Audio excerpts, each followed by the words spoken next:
Soomaaliya Soomaali baa leh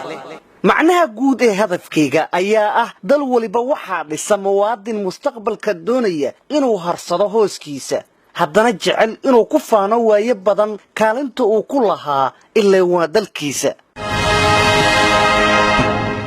kaalintaadu waa muhiim kullay waa aragtideeda inta doontaba ka qaado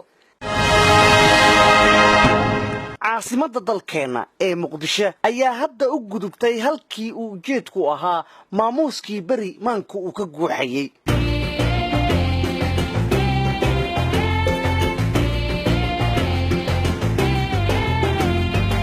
hanaqaadka ganacsiga heerkiisii haata ugu sareeyay himilooyinka taagan waa hab maamuuskii ammaan runka sheega xaqiiqda iyo rabitaanka shacabkeena